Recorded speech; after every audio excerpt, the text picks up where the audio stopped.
domaine d'eau a voulu s'investir parce que le domaine culturel avait un réel rôle à jouer dans la lutte contre les changements climatiques. L'art est aussi un vecteur de changement puisqu'il peut faire passer des messages. Donc aujourd'hui, on a considéré qu'il était aussi du rôle du secteur culturel de faire passer le message de la nécessité de changer nos comportements, de changer nos habitudes.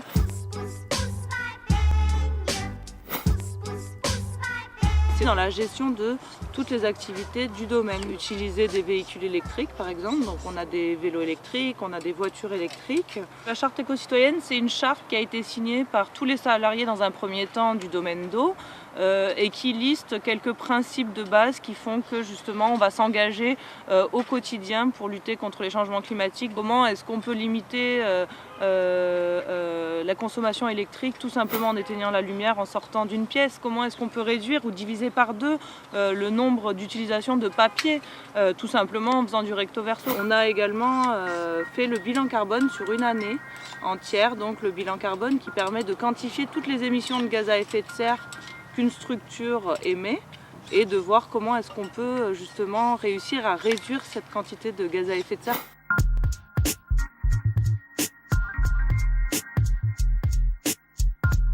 Le jeune public est un public vraiment qu'il faut sensibiliser puisque c'est l'avenir de la Terre aussi.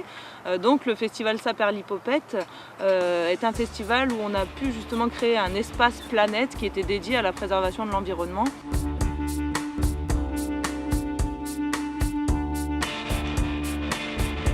On a installé une dizaine de nichoirs au domaine d'eau pour justement pouvoir montrer les études sur les mésanges aux enfants et au grand public. Des arbres qui ont des feuilles qui tombent tous les ans, donc les arbres qu'on appelle caducs, à feuillage caduc, commencent à développer les feuilles, les nouvelles feuilles, assez tôt au printemps.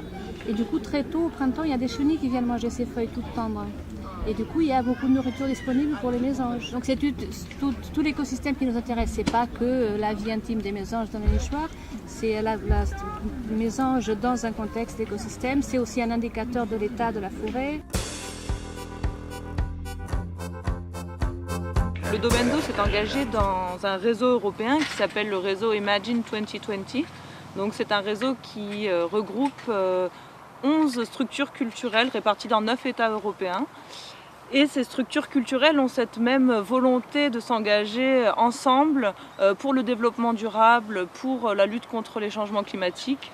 Voilà, un engagement réel du secteur culturel européen qui s'est rendu compte effectivement que le secteur culturel avait un rôle à jouer dans la lutte contre les changements climatiques et qu'ensemble, bien sûr, on est plus fort aussi.